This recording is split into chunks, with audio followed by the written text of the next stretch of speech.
Hello दोस्तों, कैसे हो आप सभी।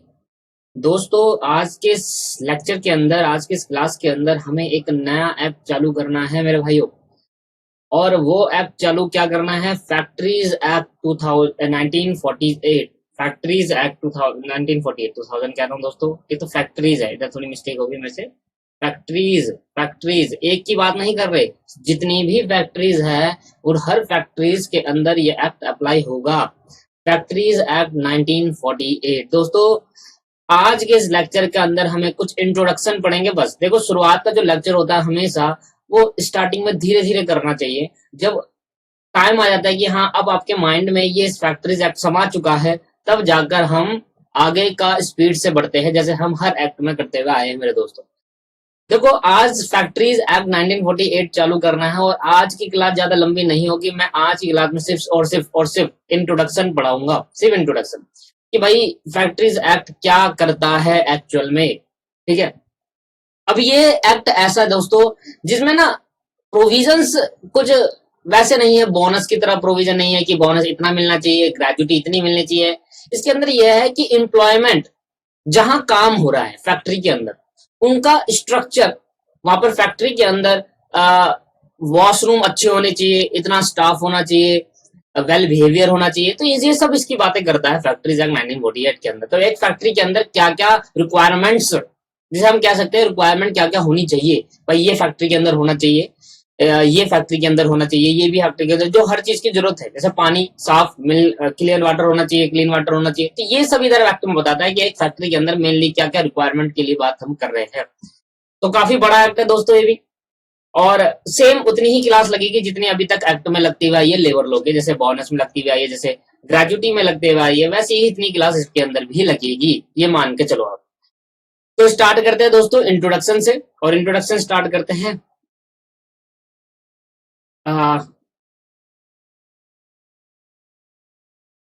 Concept number one. Concept number one, introduction. देखो, इंट्रोडक्शन जब तक हम डिटेल में नहीं पढ़ेंगे तब तक मजा नहीं आएगा। ये फैक्ट्रीज एक्ट के बारे में हमें पता कैसे चलेगा कि भाई एक्चुअल में फैक्ट्री एक्ट का मतलब क्या है। तो दोस्तों, फैक्ट्री का मतलब मैं आपको बताता हुआ आया हूँ कि मीनिंग ऑफ फैक्ट्री। हाँ, आज डिटेल में कुछ सीखेंगे फैक्ट्री का मतलब, वहां पर इतना डिटेल में नहीं सीखा था फैक्ट्री क्या है, स्टेब्लिशमेंट्स को ही हम फैक्ट्री कहते हैं दोस्तों, ये सब। चलो भाई, तो इंट्रोडक्शन चलते हैं दोस्तों, और इंट्रोडक्शन में लिखते हैं पहला point, first point.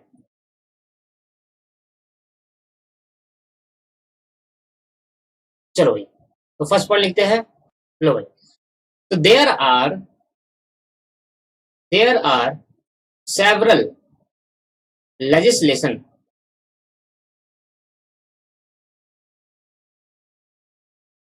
Several legislation there are several legislation. Legislation मतलब क्या होता है दोस्तों? स्टैट्यूटरी लॉ, जो मानना पड़ता है, लॉ होता है एक तरीके का। लेजिस्लेशन क्या होता है दोस्तों? एक तरीके का लॉ होता है। आ, बहुत सारे लॉ जो है, देयर आर सेवरल लॉ, बहुत सारे स्टैट्यूटरी लॉ जो हम कहते हैं। लेजिस्लेशन एक तरीके का क्या होगा? प्रोसेस ऑफ लॉ, लॉ बनने का प्रोसेस जिसे हम कह सकते हैं। पहले बिल बनता है, बिल के बाद हम हाउसेज ऑफ द पार्लियामेंट में इसको पास करवाते हैं, उसके बाद सेंसस देते हैं। सेंसन देते हैं कौन? एक्ट में प्रेसिडेंट क्या करते हैं? साइन करते हैं, अपना स्टैम्प देते हैं, और वो बिल क्या बन जाता है दोस्तों? Act. That is the process of law. और प्रोसेस ऑफ लॉ को ही हमने नाम दिया लेजिस्लेशन। उसको हम क्या कहते हैं? एक तरीका का लॉ बोल देते हैं। तो there are several legislation, several law, बहुत सारे लॉ है जो बात करते हैं, विच रेगुलेट, जो रेगुलेट करते हैं, which regulate which regulate the condition which regulate the condition which regulate the condition of employment which regulate the condition of employment, work employment, work employment, work employment and other welfare. दोस्तों, लिखना चालू करेंगे, साथ साथ लिखेंगे और साथ साथ नोट्स बनाते हुए चलेंगे। And work and work and welfare requirements, and welfare requirements. Welfare requirements. देखो हम थोड़ा पीछे जाकर हिस्ट्री में जाकर देखते हैं कि क्या क्या मतलब क्या क्या बात होती है ये। Welfare requirement of certain specific industries, certain specific industries,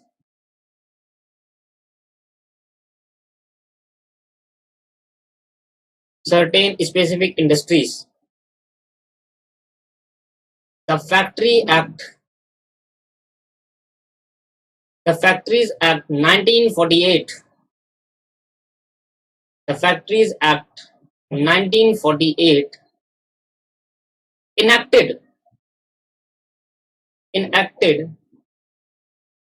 to regulate the working condition, to regulate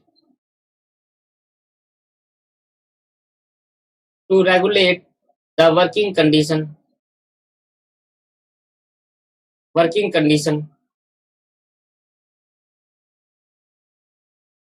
in factories, दोस्तों मैंने आपको 1000 बार भी बताया है, बहुत बार मैं आपको बता चुका कि इंट्रोडक्शन कभी भी याद करने का नहीं होता, वो बस समझने का होता है। जो याद करने का होता है वो मैं आपके लिए इंपॉर्टेंट लगा देता हूं।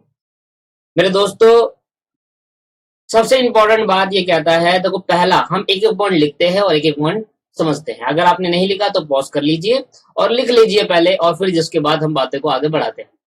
देखो कॉन्सेप्ट नंबर 1 इंट्रोडक्शन क्या कहता है, कहता है देखो भाई बहुत सारे लॉ हैं जो रेगुलेट करते हैं, जो कंट्रोल करते हैं, जो देखते हैं क्या, एम्प्लॉयमेंट की कंडीशंस। एम्प्लॉयमेंट मतलब काम।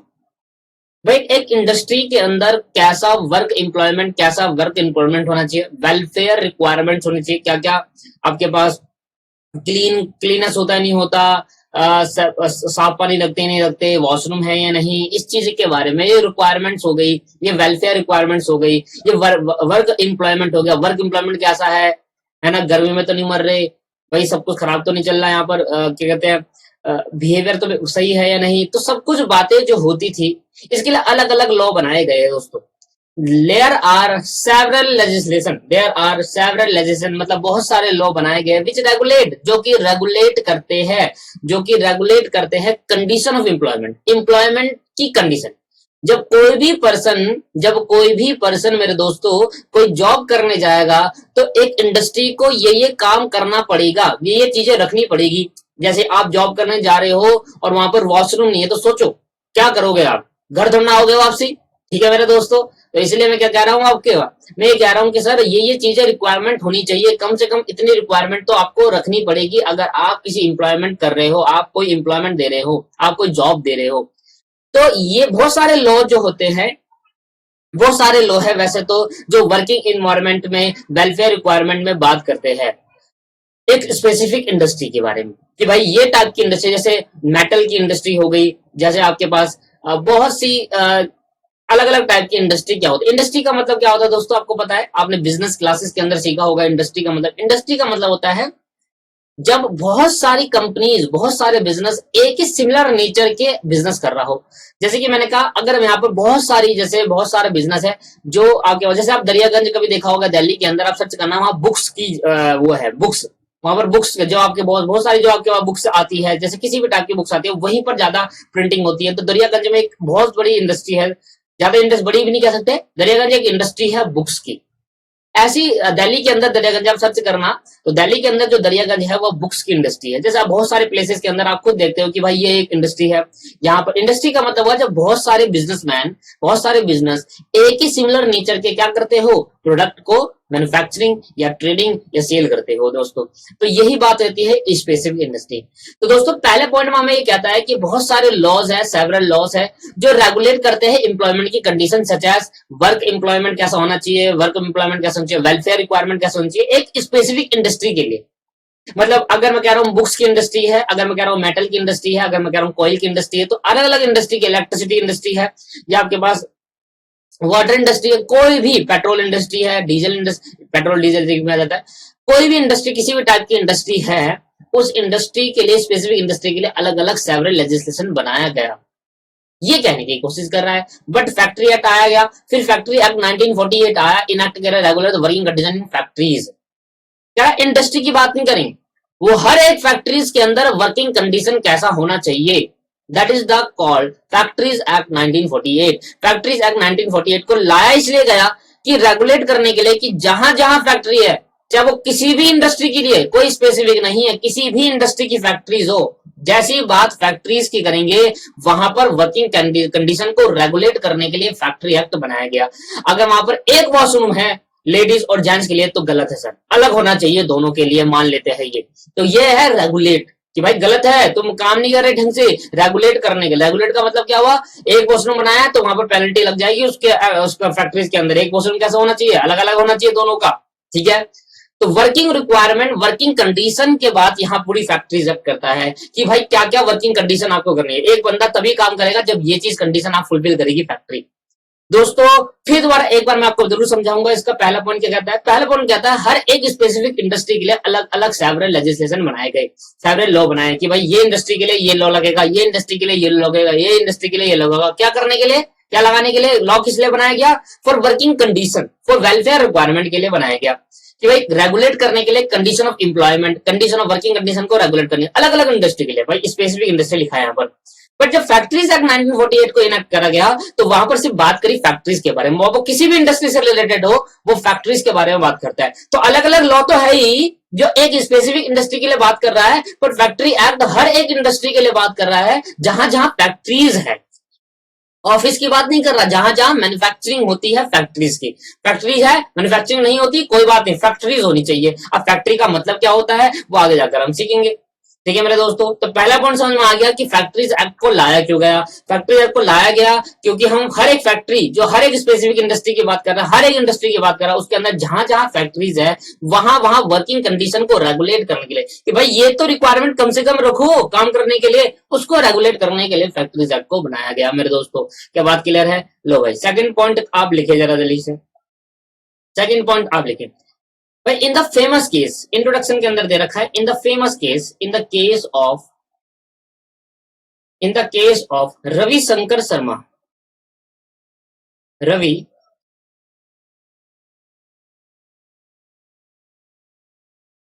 Ravishankar Sharma versus state of Rajasthan.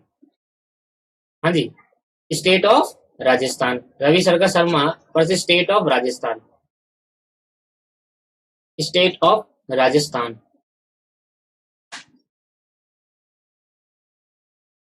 1993 का केस है।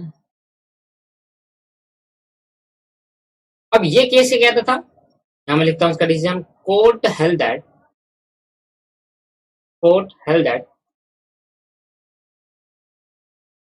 क्या सर हमें ये केस याद करना पड़ेगा, नहीं भाई नहीं, याद नहीं करना। मैंने कहा ना इंट्रोडक्शन याद नहीं करना। ये केस क्या बताता था, इस केस से डिसीजन क्या आया, Ravishankar Sharma versus state of Rajasthan 1993 का केस था। इसमें कोर्ट ने क्या डिसीजन दिया था, court held that factories act is a social legislation. Factory act एक क्या है, सोशल लेजिस्लेशन है। Factory act is a social legislation. देखो फैक्ट्री एक्ट को बोला एक्ट ने, लॉ सुप्रीम कोर्ट ने, state of Rajasthan high court ने बोला है factory act is a social legislation है। मतलब ये समाज के लिए बनाया गया लॉ, समाज इन द सेंस जो फैक्ट्री के अंदर जो वर्कर काम कर रहे हैं उसके लिए बनाया गया। एंड इट प्रोवाइड्स दैट, और ये क्या करता है, एंड इट प्रोवाइड्स, और फैक्ट्री एक्ट आपको क्या देगा, क्या प्रोवाइड्स करेगा, for the it provides that for the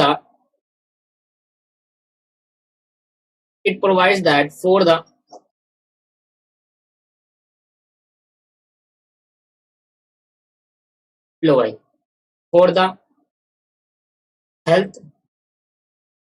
मान लो वर्किंग इन्वायरमेंट बड़ा खराब है, हर जगह से मान लेते हैं ऐसी कैसी गैस की या केमिकल की बदबू आ रही है जिससे एम्प्लॉय को बड़ी प्रॉब्लम आती है और हेल्थ में बड़ी दिक्कत आती है, तो उसके लिए फैक्ट्री एक्ट है, वो हेल्थ की बात करेगा। फैक्ट्री एक्ट बात कर रहा है हेल्थ की, फैक्ट्री एक्ट बात कर रहा है सेफ्टी की बात करेगा। मान लो भाई सेफ्टी के लिए फर्स्ट एड बॉक्स नहीं रखा, मान लो किसी को बीमार हो गया, कुछ भी हो गया, तो first aid box I think होना चाहिए ना। कितने होने चाहिए, कितने होने चाहिए वो फैक्ट्री बताएगा, बस फर्स्ट एड बॉक्स तो होना चाहिए नॉर्मली फैक्ट्री के अंदर। बताओ यार, सेफ्टी की बात करता है फैक्ट्री एक्ट।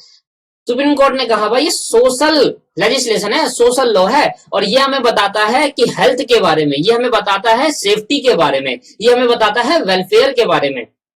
किसके बारे में दोस्तों? वेलफेयर के बारे में। और ये हमें बताता है दोस्तों other aspect of the worker in the factory. और भी कोई एक्सपेक्ट होगा जो अभी पढ़ेंगे, अदर एस्पेक्ट लिख देता हूं, other aspect of the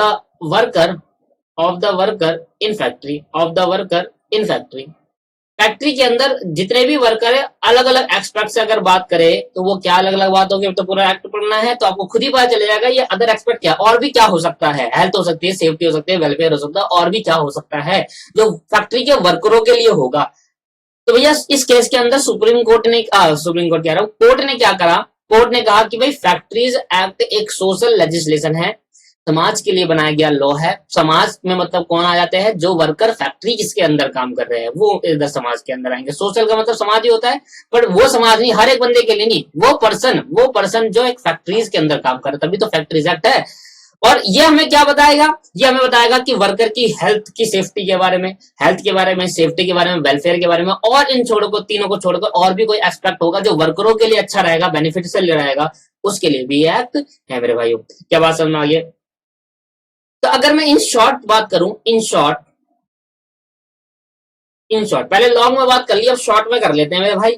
in short the act means, इस एक्ट का मतलब क्या है? The act is mean to provide, the act is mean to provide, तीसरा दे देंगे इसको point, act is mean to provide, act is mean to provide. तो अगर मैं बात करूं यार क्या मतलब, ये अगर मेरे को बोला जाए कि भाई फैक्ट्री एक्ट क्यों लाया गया, मतलब क्या है, तो एक शॉर्ट में आप क्या बोलोगे? इन शॉर्ट द एक्ट, इस एक्ट का मतलब ही यही है, इस एक्ट का मतलब ही यही है कि ये एक्ट हमें देता है protection to worker, protection to the worker, वर्करों के प्रोटेक्शन के लिए बनाया गया। देखो मैंने कहा ना, हेल्थ किसकी? वर्करों के लिए, सेफ्टी किसकी? वर्करों के लिए, वेलफेयर किसके लिए? वर्करों के लिए। तो देखा जाए तो वर्करों की प्रोटेक्शन की बात हो रही है। तो in short the act is mean to provide the protection to the worker, protection to the worker. दोस्तों वर्करों के लिए बनाया गया, टू दी वर्कर। लो भाई लो, क्या बात समझ में आ गई? तो शॉर्ट में अगर हम कहे तो ये एक्ट क्या है? Work protection to the worker from being, from the bad business environment, bad business environment, from the bad business environment। भाई एक इन्वायरमेंट जो है बिजनेस का वो बहुत ही खराब है, बैड बिजनेस, बहुत सिंपल लैंग्वेज में लिख दिया बैड। वैसे तो भाई इलेक्ट के अंदर कुछ और ही लिखा था, बट मैंने सिंपल लिख दिया भाई, खराब बिजनेस इन्वायरमेंट है, बहुत ही बेकार है। तो वर्स्ट बिजनेस इन्वायरमेंट है, तो बैड बिजनेस इन्वायरमेंट है, उसके लिए प्रोटेक्ट करने के लिए ये एक्ट को बनाया गया। एंड और साथ में एक और बात कही, कि पहली बात तो ये कही कि भाई बैड इन्वायरमेंट बिजनेस इन्वायरमेंट से प्रोटेक्ट करता है, और साथ के अंदर साथ में इट आल्सो प्रोवाइड, ये हमें और एक चीज प्रोवाइड करता है, it also provide for the improvement of working condition, for the improvement of working condition, for the improvement of working condition, of working condition. Sir ये तो प्रोटेक्शन की बात करता है, अगर सब कुछ सही है तो उसमें इंप्रूव करने की बात भी करता है। मैंने कहा अगर एक वॉशरूम, दो वॉशरूम, एक लड़की का, एक लड़के का, और एक और की जरूरत है, तो इंप्रूव करने की और अच्छी जगह है, तो इंप्रूवमेंट में भी बात करता है। बताओ दोस्तों, क्या बात क्लियर है नहीं है? बताओ अगर मान लो 5 फर्स्ट एज बॉक्स है पर फैक्ट्री ज्यादा ही बड़ी है, तो और फैक्टर्स बदलाओ भाई, और लाओ, क्योंकि जरूरत पड़ सकती है इंप्रूवमेंट ऑफ वर्किंग कंडीशन। देखो इंप्रूवमेंट वर्ड तब लगता है मेरे दोस्तों, ध्यान समझना, जब पहले से सब कुछ ठीक है और उसको अच्छा करने की कोशिश करने के लिए, दैट इज कॉल्ड इंप्रूवमेंट। भाई पहले ठीक था, पहले एज पर एक्ट है, पर इंप्रूव अगर करना हो तो इंप्रूवमेंट की बात आती है। सर इंप्रूव तो कब होता है? जब नई नई चीज लगती है तब होता है, जब हो चुका है तब इंप्रूव होता है। सर जब हो चुकी होती है जब चीजें, उसके बाद इंप्रूव होती है चीजें, है ना? तो improvement of working conditions within the factory premises, within the factory premises. Within the factory premises.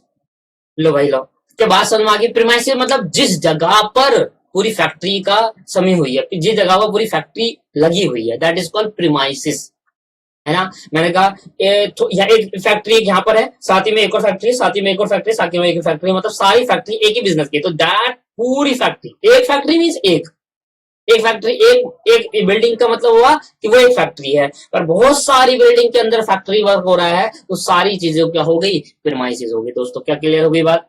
क्या बात क्लियर हुई दोस्तों? हाँ जी सर, बात क्लियर हो गई। अब आगे अगर बात करें, तो आगे अगर बात करें दोस्तों, तो अगर मैं बात करूं ऑब्जेक्टिव क्या है, ऑब्जेक्टिव, ऑब्जेक्टिव पहले मैं ऑब्जेक्टिव का अलग कॉलम नहीं बनाना, अलग कॉन्सेप्ट नहीं बनाना, इसी के अंदर लिख देते हैं ऑब्जेक्टिव। तो भाई इसका मतलब लाने का उद्देश्य क्या था, फैक्ट्री एक्ट लाया क्यों गया, ऑब्जेक्टिव क्या है? The main object, the main object of the factories act, the main object of the factories act 1948। भाई फैक्ट्री एक्ट 1948 का जो मेन ऑब्जेक्ट है, अब 1948 का तो मतलब समझ में आ गया होगा, इतना दो लॉ पढ़ लिया आपने।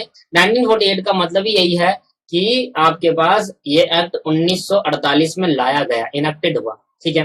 1948 is to ensure, is to ensure, is to ensure, is to ensure, a point लिख देंगे, educate safety, educate safety. Sir ये एडुकेट क्या होता है? सर ये एडुकेट क्या होता है, बताना सर। एडुकेट का मतलब क्या होता है? एडुकेट का मतलब होता है मेरे दोस्तों कि जितनी सेफ्टी की जरूरत होनी चाहिए, इतनी रिक्वायरमेंट कम से कम हो। एडुकेट मतलब इतनी चाहिए कम से कम, इतनी सेफ्टी का मतलब मेजरमेंट कम से कम होना चाहिए, एडुकेट, तो दैट इज कॉल्ड एडुकेट। मतलब आपके पास मान लेते हैं 5 फर्स्ट टेस्ट बॉक्स हैं, तो 6 होने चाहिए कम से कम, तो 6 इज एडुकेट, कम से कम तो 6 होनी चाहिए, मतलब एटलीस्ट इतना तो होना चाहिए। Educate safety measure, educate safety measures. भाई ये एक्ट का मेन पर्पज था कि भाई कम से कम एटलीस्ट इतनी तो सेफ्टी आपके फैक्ट्रीज के अंदर होनी चाहिए। आपके पास आग बुझाने वाला जो होता है, भूल गया मैं क्या नाम है उसका, आग बुझाने वाला जो होता है सर, आग लग गई मतलब बुझाने के लिए वो होना चाहिए, ठीक है। तो that is the educate safety, कम से कम इतना तो होना चाहिए भाई। आग लग गई, बुझाने वाला नहीं है, तो भाई क्या चलेगा, भैया बंद करो फैक्ट्री के अंदर, कम से कम इतनी सेफ्टी मेजर तो होना ही चाहिए। एंड टू प्रमोट, मैं यहाँ लगाता हूँ एंड, और क्या करा, एंड टू प्रमोट, और प्रमोट करने के लिए भी क्या कर, प्रमोट करने के लिए and to promote the health, and to promote the health, health and welfare of worker, health and welfare of worker, health and welfare of worker, health and welfare of worker employed in the factories, employed in the factories, जो worker factory के अंदर employed है, employed मतलब काम कर रहे हैं, करेंगे नहीं, कर रहे हैं, पहले से एम्प्लॉयड हो चुके हैं, काम कर रहे हैं। To promote the health and welfare of worker employed in the factories, in factories, in factories, उनकी जो वर्कर फैक्ट्री के अंदर काम कर रहे हैं, उस फैक्ट्री के अंदर जो वर्कर काम कर रहे हैं, उनकी हेल्थ और वेलफेयर को प्रमोट करने के लिए भी एक्ट बनाया गया। मैं आपको पढ़ा रहा हूँ ऑब्जेक्ट, क्या पढ़ा रहा हूँ दोस्तों, ऑब्जेक्ट। ये एक्ट लाया क्यों गया, क्या उद्देश्य था? पहला एडुकेट सेफ्टी मेजर, दूसरा हेल्थ एंड वेलफेयर, वर्कर की हेल्थ और वेलफेयर को प्रमोट करने के लिए लाया गया। क्या बात समझ में आ गई? क्या क्लियर है नहीं है? हाँ जी सर क्लियर है। सी, सी आपके पास पॉइंट है, this act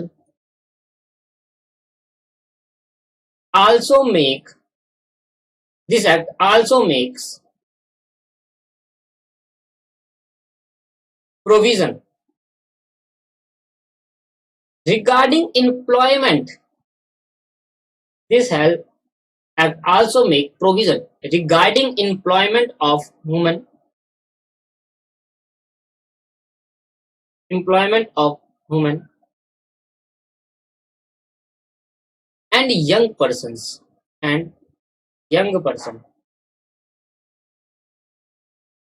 women and young person। क्या था इस एक्ट के अंदर, वो प्रोविजन भी डाले गए, प्रोविजन मतलब सेक्शंस, वो सेक्शंस भी डाले गए जो related to employment of women है और यंग पर्सन से रिलेट करते हैं। तो हमने कहा वो प्रोविजन डाल दिया, अगर कोई यंग पर्सन, जवान इंसान काम कर रहा है या वुमेन्स काम कर रही है किसी फैक्ट्री के अंदर, उसके लिए भी प्रोविजन डाला गया। ठीक है, ठीक है जी, समझ में आ गया। ठीक है सर, तो यही एक ऑब्जेक्ट था। अब पांचवा पॉइंट और लास्ट, इंट्रोडक्शन खत्म। मैंने कहा ना इंट्रोडक्शन हमें पढ़ना नहीं है, बस समझना है। हमें समझ में आया कि यार इस वाक्य में फैक्ट्री एक्ट को लाना भी जरूरी था। क्यों? अगर नहीं लाते तो वर्किंग कंडीशन भाई कुछ भी रख लेते फैक्ट्रीज के लोग, तो इसलिए लाया गया। ध्यान देना, the act extend to, the act extend to whole of India, whole of India including Jammu and Kashmir, including Jammu and Kashmir, including Jammu and Kashmir. तो ये एक्ट कहां पर अप्लाई होता है? Whole of India including Jammu and Kashmir. Jammu और कश्मीर में भी ये अप्लाई होता है। फिर कह रहा है भाई and cover all manufacturing process, all manufacturing and cover all manufacturing process and cover all manufacturing process and establishment and establishment and establishment, लिखते जाए, and establishment falling within the definition, within the definition of factory, within the definition of factory, within the definition of factory, within the definition of factory, within the definition of factory, within the definition of factory as defined in section। भाई मैं आपको इस act के अंदर सबसे पहले तो मतलब ये समझना जरूरी है कि फैक्ट्री का मतलब है क्या। आपको क्या लगता है फैक्ट्री क्या होगा, फैक्ट्री का मतलब क्या होगा, वो सीखेंगे। As defined in section, under section, in section नहीं, under section, under section 2M of the act, of the act. Section 2M of the act में डिफाइन करा गया है भाई फैक्ट्री का मतलब। सेक्शन 2M में डिफाइन करा है meaning of factory. Section 2M इस एक्ट का क्या कहता है? Meaning of factory. फैक्ट्री का मतलब क्या है? Section 2M। ठीक है मेरे दोस्तों, सेक्शन 2M में बताया गया है फैक्ट्री का मतलब। लो भाई लो, लिख लिया सर इतना आपने? हाँ जी, लिख लिया भाई।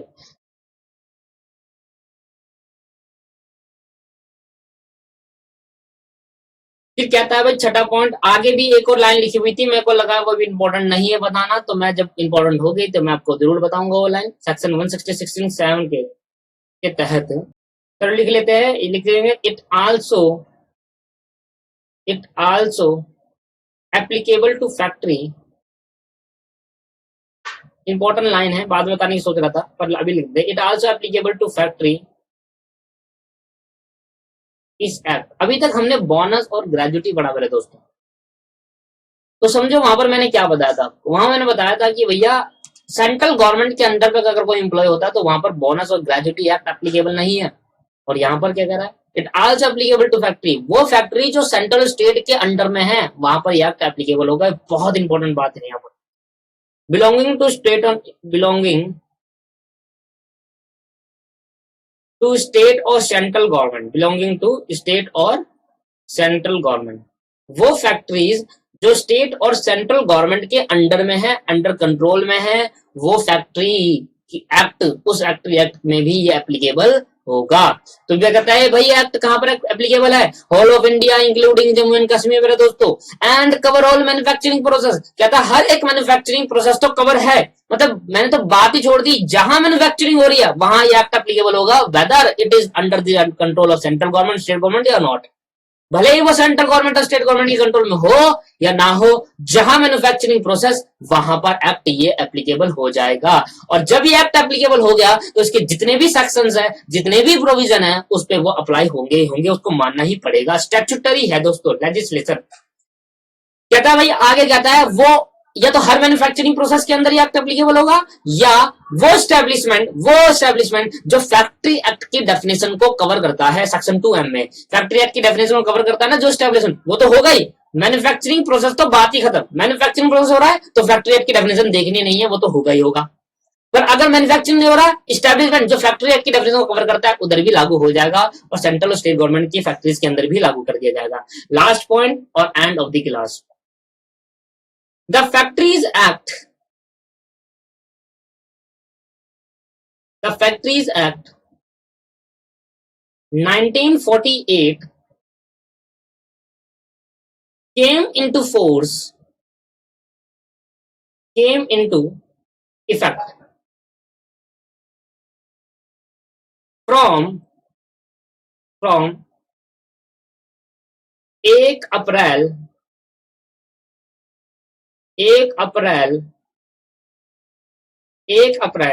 1949। 19 सर, ये क्या कह रहे हो 1949? हाँ सर, हाँ, बिल पास हुआ था 1948 में, पर प्रेसिडेंट सर के साइन 1949 1 अप्रैल को हुए थे। मैंने कहा ना एक्ट कब बनता है सर, बिल कब हुआ? बिल हुआ 1948 को पास, बिल इनका 1948 को पास हुआ। और ये इफेक्ट कब से चालू हुआ? कह रहे ये एक्ट की एप्लीकेबिलिटी कब से लगेगी? 1949 1 अप्रैल से लगना चालू होगी। इससे पहले बन तो गया था पर वो एप्लीकेबल नहीं था किसी में भी। एप्लीकेबल कब से करा? 1949 में करा एप्लीकेबल, वो भी 1 अप्रैल से एप्लीकेबल होना। 1 अप्रैल से सभी फैक्ट्रीज के अंदर जो इस एक्ट के अंदर कवर होती है उसके लिए ये सारे के सारे रूल एप्लीकेबल हो जाएंगे। एक्ट का नाम 1948 है पर एप्लीकेबिलिटी 1/4/1949 को ही इंपॉर्टेंट है, याद करना है इसको, ठीक है? भूलना मत दोस्तों, भूलना मत। अलग है, कहीं 1948 लिख कर आ जाओ, 1948 नहीं, बन गया 1948 में गया था, बिल पास 1948 में हुआ गया था, पर ये एक्ट एप्लीकेबल कब हुआ था? 1/4/1948। प्रेसिडेंट सर के साइन कब हुए थे इसके अंदर? 1/4/1949 के अंदर हुए गए थे। दोस्तों ये है फैक्ट्री एक्ट का कुछ इंट्रोडक्शन। देखो मैं हमेशा इंट्रोडक्शन डिटेल में इसलिए कराता हूं कि आपको ये समझ में आ जाए कि फैक्ट्री एक्ट हालांकि हम पढ़ क्यों रहे, ऑब्जेक्टिव क्या है पढ़ने का, क्यों लाया गया, मैंने सब यहाँ पर आपको बता दिया। अब बात ये आती है सर, यहाँ पर वो प्रोविजन नहीं है जो ग्रेजुटी एक्ट और बोनस एक्ट से रिलेटेड है। यहाँ पर क्या बात करेंगे? बस कम से कम इतने फर्स्ट एड बॉक्स होने चाहिए, इतने वॉशरूम होने चाहिए, इतना अच्छा वर्किंग कंडीशन होना चाहिए, इतना मतलब एसी होना चाहिए, वो होना चाहिए, फैन होने चाहिए, इतने फैन होने चाहिए, यही बात करनी है यहाँ पर। पढ़ने लायक इसमें कुछ है ही नहीं दोस्तों। जो चीज इंपॉर्टेंट होगी मैं बताते चलूंगा, बस यहाँ पर बस यही पढ़ना है, ये इतना होना चाहिए, इतना होनी चाहिए, इतना होना चाहिए, कम से कम इतना होनी चाहिए, कम से कम, ज्यादा करो बढ़िया है, कम से कम इतना होनी चाहिए, बस यही करना है दोस्तों फैक्ट्रीज एक्ट के अंदर। मतलब इसमें बोरियत रहेगी पूरे एक्ट के अंदर, मतलब बताने लायक इंटरेस्टिंग लायक कुछ चीज रहेगी नहीं। हालांकि आसान है, हालांकि आपको क्या बना, मैंने कहा भाई आप फैक्ट्री के अंदर अगर 4 कमरे हैं तो 2 वॉशरूम होने चाहिए, 5 कमरे हैं तो 3 वॉशरूम, ऐसे करके कुछ एक्ट में बोलेगा, बस यही पढ़ना है आपको, ठीक है मेरे दोस्तों। और नई नई बातें जो भी निकल कर आएगी हम बात को डिस्कस करेंगे, जितनी भी अमेंडमेंट्स है उसको भी हम डिस्कस करते हुए चलेंगे साथ में। हम घर वाले नए अमेंडमेंट पूरे इंक्लूडेड है एक्ट के अंदर, ठीक है मेरे दोस्तों। थैंक यू वेरी मच, और आज की क्लास को यहीं समाप्त करते हैं और नेक्स्ट क्लास देखते हैं क्या होगी। नेक्स्ट क्लास में हम पढ़ेंगे पहले डेफिनेशंस। मैंने आपको समझाया था पहले डेफिनेशन कवर होनी चाहिए, पहले वर्ड का मतलब आ जाना चाहिए, उसके बाद आगे जाकर एक्ट में यूज होंगे वो वर्ड, तो डेफिनेशन समझना बहुत जरूरी है। अगली क्लास में डेफिनेशन चलेगी मेरे दोस्तों। थैंक यू मेरे दोस्तों, आज के लिए इतना ही। Bye bye, tata, see you in next class.